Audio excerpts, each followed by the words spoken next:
the modern HR is really a co-pilot to the business. And I have to credit Katie Fink over at Stryker for really coining that term, but HR is a co-pilot. And these days out in the HR streets, you can see that there are HR leaders that are now becoming CEOs of businesses. Yes. Like that is how deep you have to understand your business, I think, to be an effective HR leader. Hello, everyone. Patrick and I are really excited to come to you today with a new series that will be rolling out in our podcast. So if you've been with us this far, by the time you listen to this, we will have released just about 30 episodes between the Book of Law, Season 1, and Leadership and Motivation Unleashed, Season 2. We've covered topics across the spectrum, everything that connects to workplace, ethics, politics, interaction, what helps people succeed, what causes people to fail. We've tackled some really timely topics like AI, remote work, and then some really old school topics like how to handle bad behavior, right? How to plan a career path that will get you where we want to go. You've heard our hot takes on all of these. In many cases, Patrick and I agree with each other. In some cases, we disagree with each other. And we've also had such different experiences that we may have been in similar situations, but came out of it with very different takes or different perspectives because of our personalities, because of the roles that we held, and also the types of environments and the types of perspectives that we came to those with. And we hope you've enjoyed it. What we're going to do next is something a little interesting. Over the course of some of these same episodes, we have mentioned names of people that we admire, people that we've worked with over the years that have taught us lessons, that have dropped quotes, that have handled situations in really unique ways. And what we are going to do over the next series is introduce you to some of our favorite people. Patrick and I have reached out to some of the folks in our network who we feel have particularly unique experiences, perspectives, and stories that we'd like for them to share with you. And they've graciously agreed to come on our podcast and have conversations with us. And some of them will share different takes that they have on topics we've already covered. And others might share just different unique perspectives that we wouldn't be able to offer because we haven't had those experiences. And so over the next, probably couple of months, we are going to introduce you to some of our favorite people. We're really curious to hear from you if you like this format, if you'd like to have more conversations with others, or if you have any questions for our guests. I'm sure they'll be really excited to hear your feedback as well. I love diversity of thought, and the list of people are diverse as it comes with regards to their experiences and the way they think and the greatness they've delivered into the environments they've populated. So I think everyone's going to enjoy it. I'm looking forward to it.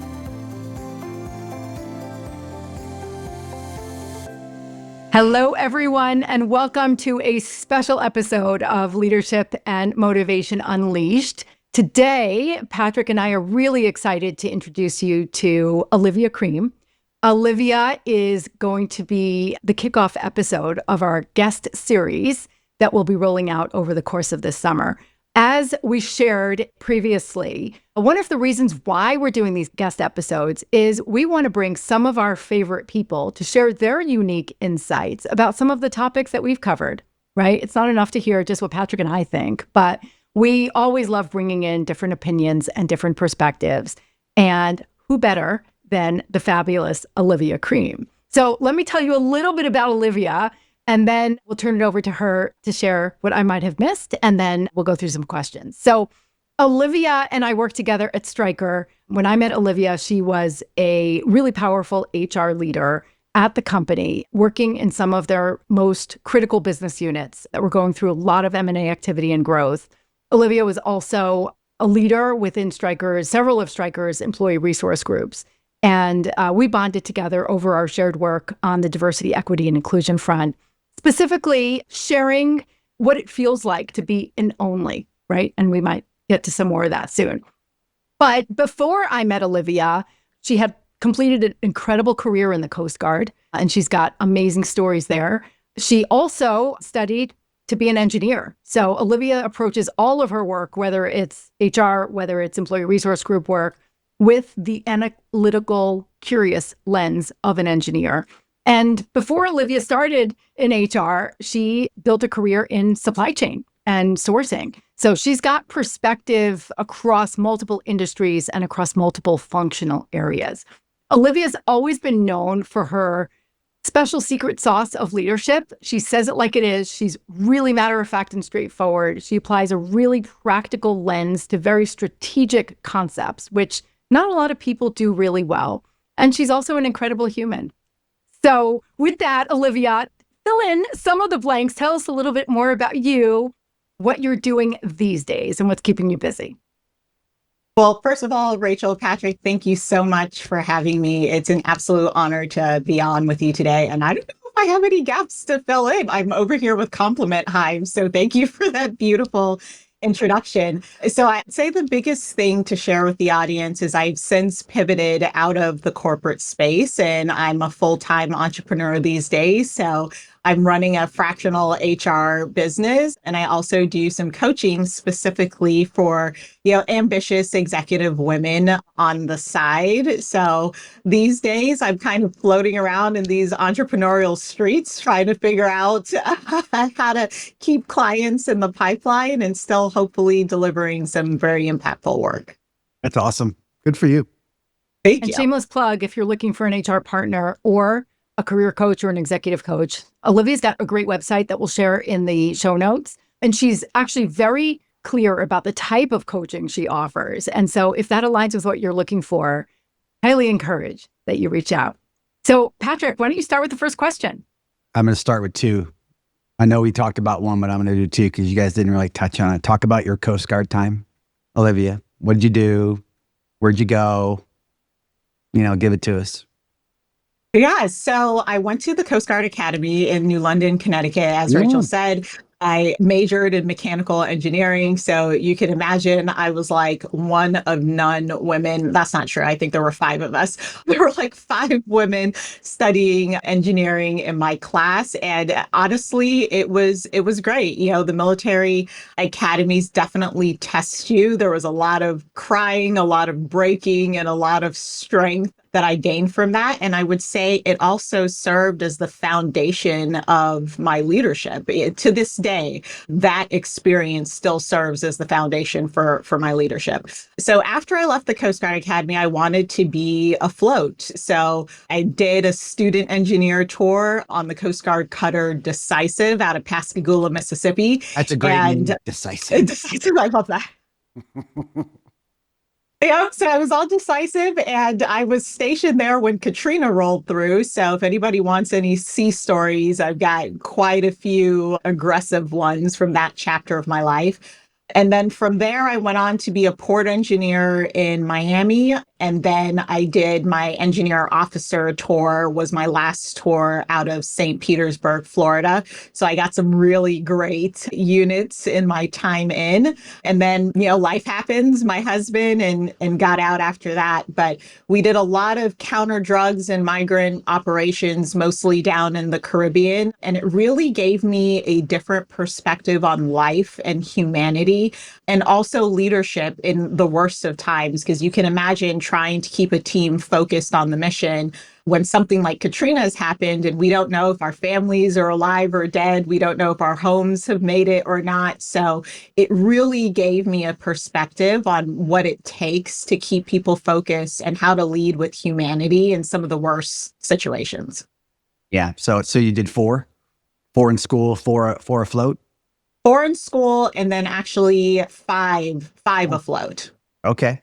Well, thank you for your service. It's an overused phraseology, and there's a couple of veterans, you often don't know what to say when you hear that, but I'm coming from me. I think that's amazing. I'm a landlubber soldier. So when I hear people who put to sea, my grandfather was in the Navy. I listened to his stories when he was still with us. I don't think I could have done the Coast Guard or the Navy. I need land under my feet.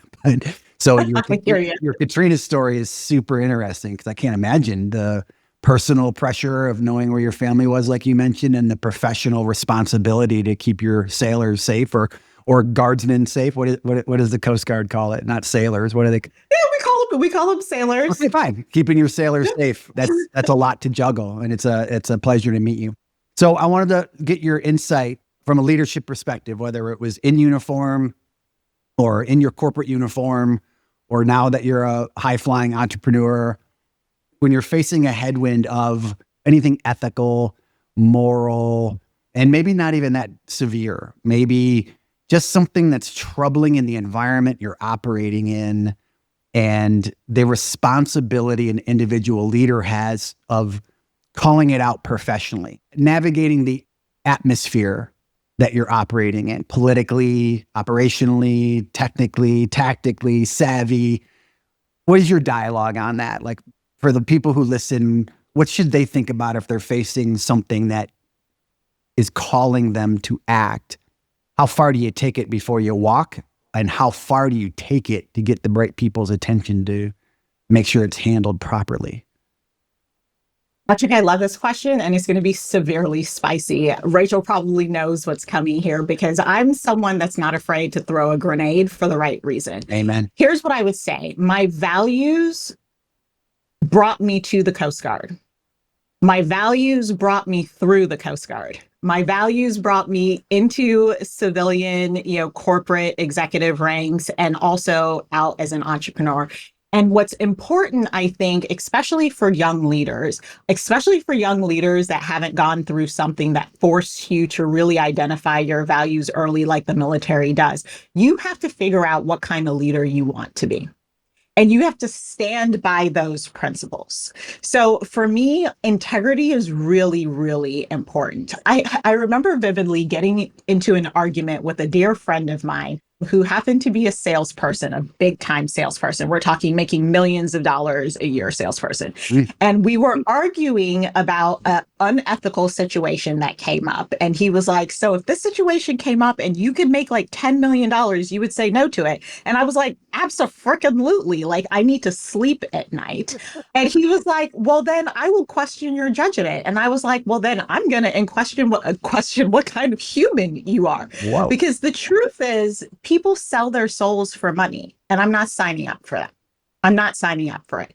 And I also believe that when you become a leader, it is no longer about you. It's about the lives of the people that have been entrusted to you to lead. So if you get the peek behind the curtain and you see something unethical happening and you don't say anything, you don't deserve to sit in that seat. You should forfeit that seat. And I mean firmly, I would argue with anyone who challenges me on this. If you refuse to do what's right by calling out things that hurt people in any kind of ethical fashion, you don't deserve to lead. So I will close by saying, I'm definitely going to call it out, and I'm going to be professional about it. So if it's a particular human that is at the root of this thing, my first inclination would be to pull that human aside and say, hey, I heard this way. Is this what you intended? Because sometimes these ethical marks may be miscommunication. So my first thing is go talk to that person, figure out if they actually meant it the way that I heard it, so that I can then decide what kind of actions I'm going to take afterwards. After that, then I would understand from my peers, are you on board with this or are you not on board with this? Because sometimes in these executive circles, there's safety in numbers, especially if the perpetrator is more senior ranking, right? So I'm not talking about plotting a coup here, people. I'm just trying to figure out where everybody stands, right? Now, if everybody is on the right side, I would say, then I have no problem having a direct conversation to say, look, we need to discuss this as an executive team because there's problems in the ranks, right? Like, we need to get on the same page so that when we go face the troops, we're all on the same page. So I think if it needs to get further from there, depending on what the issue is, and you need to bring in compliance or you need to bring in legal, especially as an HR leader, I believe it's your responsibility to do that. Like, Sure. HR leaders, like, you got to do your job. And sometimes that means stepping into the line of fire to protect those downstream that don't even know the fire is coming. Right. And being committed and sure enough that you may lose a body part in the process, but for a right reason. Like, you shouldn't just roll over to that. So absolutely. I really appreciate that answer. I was expecting like hot cayenne. That was kind of light. I don't know. We'll have to get together, Olivia, and figure out what spicy means between us. But I really appreciate that answer. That was awesome. Well, it's only the beginning of the conversation. This So is let's true. see. I have a feeling it's going to get spicier. It doesn't need to. I just thought that was funny. Go ahead, Rachel. Thanks, Lou. No, you're spot on. And so much of what you said resonates with me. And I've taken a stand often with things that were not super popular. And very often, you know, we might get called the buzzkill, right? When we do things like that. But as you said, we get to sleep at night. So I would do it over and over again every time. Mhm. Flip the script a little bit. So you just shared with us about your approach to leadership and your ability to take a stand and do the right thing. I'm curious to hear your experiences as a recipient of other people's leadership. I'm sure there have been good ones and bad ones along the way. What kind of trends and patterns have you noticed about leaders that have stepped up to guide and support in the right way, and then maybe others that don't have the best of intentions? Oh, this is a doozy of a question. I mean, how much time do you guys have? Let me start with the gun, because I have been blessed with so many great leaders. And, a couple months ago, if you guys want to follow me on LinkedIn, I did a little bit of a leadership series where I gave some flowers to some amazing leaders that have had a pretty significant impact on my life inside and outside of military. And I highly encourage you guys to do it, because sometimes we wait until people die to give them their flowers. Like, let those folks know while they're still living that they're amazing. So here's what I've said. I have had a series of pretty spectacular male leaders inside and outside of the military. My first captain on the Cutter Decisive when we went through Katrina, that man, Captain Baines, he's retired now, Steve Baines, he was the officiant at my wedding. I mean, wow. He is just an absolutely incredible human being. And I learned the lesson from him. You take care of your people, the people will take care of the mission. He lives by that. I mean, people will say that as some cliche, like HR cultural talking point, and then they don't walk the walk, right? You see the discrepancy in their behavior. This man lives and breathes that ethos. He knows you. He knows your relationships. He knows your family. He knows where you're strong. He knows where you're weak. He gives you advice, whether you want it or not, on where you're doing well, where you're not doing well. And you can tell that he cares about you as a human being, not just a chess piece. People can tell if it's authentic or not. This guy is obviously incredibly authentic. Incredibly authentic. And he was also one heck of a ship driver. So as an engineer, I had zero desire to get qualified to drive the ship. And he insisted that I do it. And as usual, he was right. But one heck of a captain. I would also say that I've had a few other male leaders in the civilian space equally as remarkable. And what I learned about those leaders is balancing the need to accomplish the metric and the way you go about accomplishing the metric, right? Okay. So, I mean, Rachel knows the story. I had to learn the story early, Patrick, because when I came out of the military, I was like, we are going to hit this freaking metric, come hell or high water, get on the bus, get run over by it. I don't care. Like, we're going to do this, And what I learned, met you before. We need to spend more time together. We do. I told you. We do. But I had to learn early that, hey, not necessarily being likable, because I think sometimes as a woman, people are like, oh, you need to smile more. Like, shut up. Okay, please stop. but it's not necessarily being likable, but it's like people need to not want to spoon their eyes out at the thought of getting up and coming to work with. Right? So there's a way to go about accomplishing the metric in a human-centered way, where you praise in public, you discipline in private, you still accomplish the metric, but you don't make people feel terrible while they're in the fight. I think it's probably the second lesson that I've learned. Now, I'm going to say something controversial, and ladies, don't come for me. This is just my experience. Okay. So like, don't tear me up in the podcast notes. But my experience is I've had a series of pretty horrible female leaders. And now I will say there have been some female leaders that have been spectacular for me. I'll call them by name. Tamara Sniffen over at Stryker, one of the best leaders ever. Lori and Gallo, she was my boss for a period of time at Stryker. Absolutely phenomenal human. To this day, if she called me, I'd be like, what do you need? I'm on the next flight. Like, would run through a brick wall for that woman. But I've also had some that weren't great. And I would say for the leaders, this is my assessment. And again, this is an opinion of one, sample size of one. So you guys take it for what it is. But I think where maybe the female leaders went wrong is there was this sense of there can only be one. There can only be one of us that's amazing. And you can just be good enough to make me look good, but you can't be better than me because then now you're competing with me and I can't have that. Right. So there was this. God, it's so disappointing to hear that. And, I've witnessed it, but I'm not as smart to be able to articulate it the way you just did. There can only be one. Like I didn't mean to interrupt you, but wow, that's a thing to hear. It really is, Patrick. And I see Rachel nodding along because I'm sure like all of us women have come across that one female leader that it's just like, no, you're here to serve me and to make me look good, but you can never be better than me. Wow. And just like you can feel it on the other end when leaders are authentic and they care about you and they want you to do well and they feel like their job is to create other leaders, you feel it on the other end where it's very obvious that it's like, oh, okay, you want me to be just good enough to make you look good, but not good enough to be your boss or to be your peer or to live next door. Is that something y'all learn? I'm talking to both of you. Is that something you both learned by spending time with them, or you guys smell that right away and you're like, oh God, or both? I mean, Rachel, you answer, but I sniff it out pretty quickly.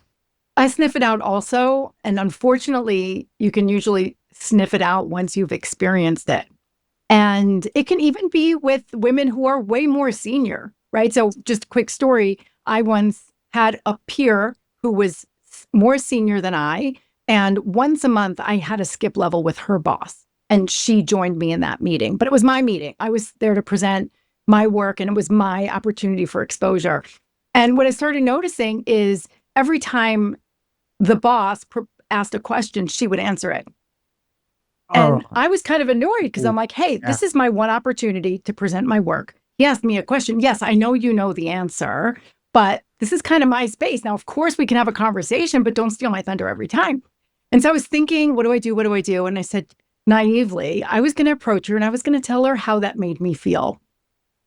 Well, big mistake, because she then proceeded to try and tear me down, which was so unfortunate because I didn't want her job. I didn't want glory. All I wanted was the respect of being able to speak in that meeting. And I walked into a fight that I didn't even realize what the rules were then. And since then, I've been able to sniff it out and avoid similar situations. But it's just really unfortunate. Yeah, it's very unfortunate, Patrick. And I would say, I spoke a little bit about coaching executive women. We created this space on LinkedIn called My Sister's Shoulders.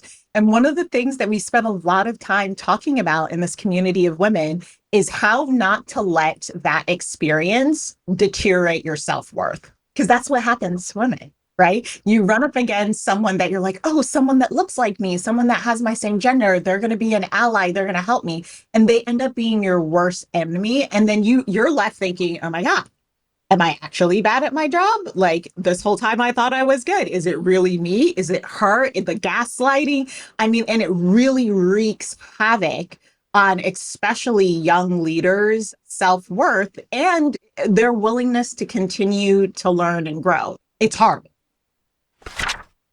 We pick our topics based on what we imagine is on the minds of many, but we are not mind readers. So please use our form, which we'll link for you in the show notes, to suggest additional topics we should consider, request to be a guest on our show, or give us constructive criticism, which will make our podcast more valuable for many. Thank you so much. We appreciate you.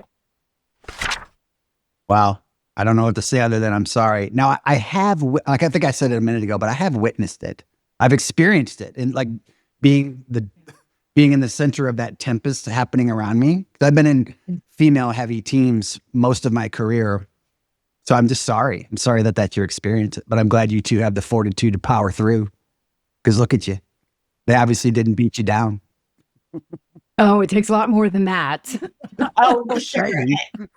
For sure. Or Yeah. the good news is, I guess I'll close by saying this: hurt people, and that's all this is. But healed people and happy people make more happy people.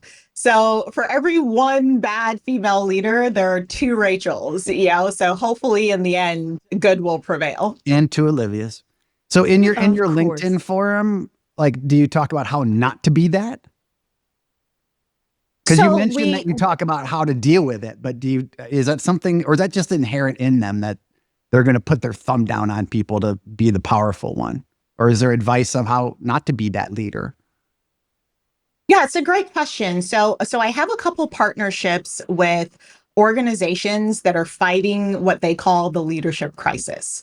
And in those spaces, like DX Learning has a care program. If you're in corporate and you're looking for a cultural leadership development program, go check out DX Learning's care program. It's one of the best. There's another company that I just started to work with here that is also tackling the leadership crisis. And I want to make sure that I don't mess this up, but it's Tribe and Trust. And they're approaching it from a kind of a military principle leadership, and they're tackling leaders and psychological safety and learning it's not about you and how to bring your team along and those kind of things. But to answer your question directly, Patrick, no, because my target audience for my Sister Shoulders are those folks that haven't quite reached the leadership ranks yet. We're talking about junior women. Okay.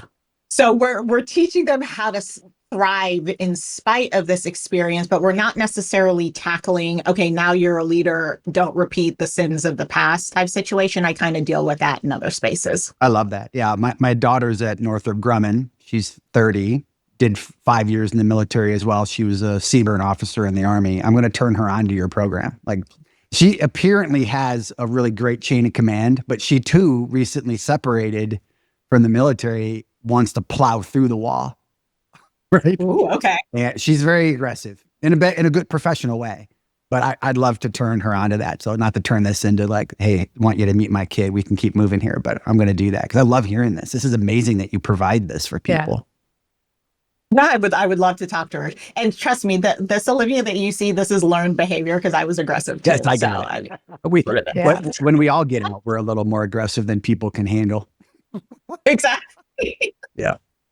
Well, the world needs that, right? Absolutely. And of course, there are things that allies can do or observers of this kind of behavior to interrupt it. I think creating a culture where people, and especially women, feel comfortable speaking up and being a little bit aggressive in public, not feeling so much pressure to be likable, right, makes it okay. So after the experience I described, I still felt good for sharing what I felt, right? Even though it didn't end up working out, right? I didn't regret speaking up because I felt like I did the right thing. But if the boss's boss, who we were presenting to, would have said, hey, you know what? I'd like to hear what Rachel thinks about this, and would have cut her off, right? That could have interrupted the whole situation. So, and Olivia, we can go on for hours about bystanders turning into upstanders, right? But there are people that are listening and noticing, have the ability to speak up and stop some of the stupid swirl from continuing and from negatively impacting people's careers. You're so spot on. You're so good with all your fancy HR words that you have, Rachel. Bystander to upstander. Like Olivia, I joke with people all the time because people are like, "Oh man, we just love your podcast, and Rachel's so well put together." No, they don't say that about me, right? They're like, "You're." Oh. But it's funny because I tell people like, "Well, we're like the Odd Couple." So are you aware of the Odd Couple, Olivia, the show? I am. Yeah. So I'm Oscar and she's Felix. So she's very buttoned up. You guys balance each other nicely. We do. Oh, gosh. Yes, yes. Well, speaking of HR and buttoned up, one of the topics that we covered in one of our previous episodes, Olivia, was how to partner with HR, right? And it's funny, I tell Patrick this all the time.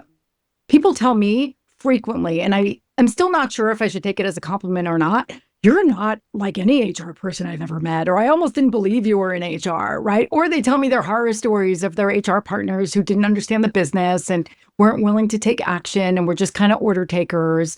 So the perception of HR, and of course it depends on the quality of HR and how invested the company is and if they're afforded a seat at the table, but people have mixed experiences with HR. You have had the unique perspective of building your career both in the military and in a line of business before joining HR. So I'm curious to hear from your perspective. What did you think about HR before going in? How did your opinion shift? And how does that impact your work going forward? I mean, it's such a loaded question, Rachel. Again, how much time do you have for this? Because I think the story is so multifaceted. So I will say, let's start with my personal experience. As we talked about, I was a military engineer turned supply chain manager turned HR leader.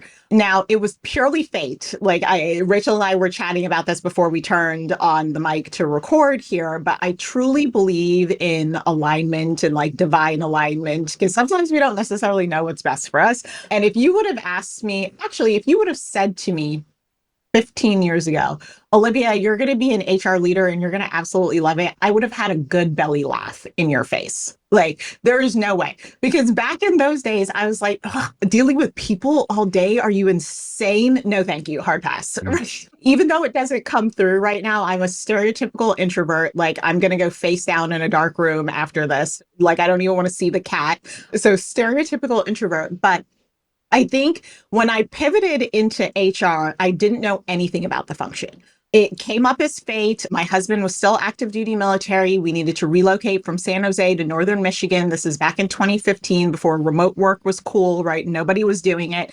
And I went to my leaders at Stryker at the time. Also, side note, tons of plug for Stryker in terms of culturally, like that place is amazing. So if you're looking for a job at med device, go check out Stryker. They're amazing. Lots of good people work there.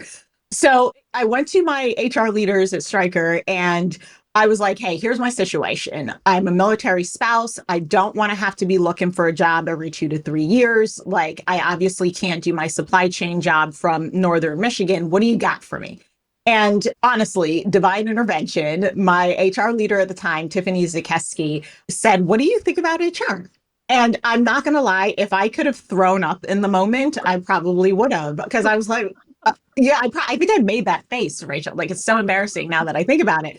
But I was like, what does HR do anyways? Like, are you guys party planning? Like, no clue. Absolutely. Party. Seriously. And I was not meaning to be disrespectful. It was pure ignorance. I had no idea. I had always been told, avoid HR. You don't need to talk to them unless you did something bad, right? Like, there's no reason to be going into Yeah, we HR. talked about that on our episode. Yeah, it's true. That's a real thing. Yeah, it's true. That was the word on the street. So I was like, okay, as long as I keep my nose clean, I don't have to talk to HR, right? Like, HR is kind of like compliance. You want to stay clear. So when I went to these ladies, Tiff was like, oh my God, poor thing. And she like explained to me the function. And really what she saw was the way I operate would fit well with a target audience, which happened to be the commercial side of the business at the time, because they were running off, sales HR leaders, because right? And she's like, no, you're going to be fine. I can teach you all the HR stuff, but I need someone who's not going to be afraid to push back, who's not going to be afraid to have an opinion, who's not going to be afraid to mix it up with some of these strong personalities. And I was like, all right, sign me up. So I got into the function, not really understanding what I was getting into, but mastery is very high for me. So I spent a lot of time understanding HR principles, understanding how the business works. I cannot repeat that enough. In order for you to be a good HR leader, you have to understand how the business makes money, who the customers are, what their pain points are, what the pain points are of the functions. And it's not just people for people's sake. It's how does your people plan align with your commercial plan? Because the goal is to grow. So if you're just adding people to like add people and you're not thinking about metrics, like some of the metrics that I track these days from an HR perspective is total cost of workforce. Like, what percentage of your revenue is your workforce? What's the profit per employee? What's your succession coverage? Because that speaks to your leadership health. Mm-hmm. What's your time to productivity for new hires, and some cultural things. So I would say, to kind of round this out, I would say that HR as a function, if you're doing it right, is really business leadership, right? It used to be back in the day. I would say this wasn't my experience because I've always had pretty good HR leaders, but it used to be very warm and fuzzy, right? It's like, what training are we going to do? But then we wouldn't measure what our return on investment for the cost of training was, or what kind of cultural thing are we going to do? Are we going to throw a pizza party and make sure the employees are happy? Are we going to maybe design some policy? And the policy is still important, don't get me wrong. But I think the modern HR is really a co-pilot to the business. And I have to credit Katie Fink over at Stryker for really coining that term, but HR is a co-pilot. And these days out in the HR streets, you can see that there are HR leaders that are now becoming CEOs of businesses. Yes. Like that is how deep you have to understand your business, I think, to be an effective HR leader. It's not just pizza parties, guys, I promise you. When done right, it's a force multiplier. Absolutely. If you don't partner with it appropriately, then you're missing out. I put it on the podcast that Rachel was referencing. I've had 3 amazing HR partners, 4 in my time. And if I didn't have them side saddle with me or in the co-pilot seat, or sometimes they took the wheel because I need that sometimes, I wouldn't be able to progress forward. I know that. I love that take, Patrick. And now I realize that I didn't actually answer how to work with HR. So to double back and answer that real quickly, HR is your partner. Like truly, it's the wingman. I like to joke because it's my style, because most of my leaders tend to be male. I'm the work wife, right? Like I need to know what you know. I'm watching your 6. I'm covering your blind spots. I'm going to tell you things that you don't want to hear. I expect you to tell me things that I don't want to hear. It's truly a partnership. And if you're not working with your HR partner that way, you're not going to get a good result. It has to be in lockstep so that you guys can complement each other and see around corners for each other. It's not so much that it's like, oh, HR is like mothering me. No. It's we need to be involved so we can watch your back. We can't watch your back if you keep us at a football field distance away. Like your back is exposed at that point. So bring your HR partner in. And if your HR partner isn't supporting you like that, you should have a conversation with them. Right? Like have a conversation. Yeah. 100%. Yeah. Absolutely. Thank you. Thank you for sharing that. Couple of lightning round questions. Are you ready? Ready. Okay. So these are quick hits. So first, you've already given us a little glimpse, but what is your most controversial opinion? Ooh, what is my most controversial?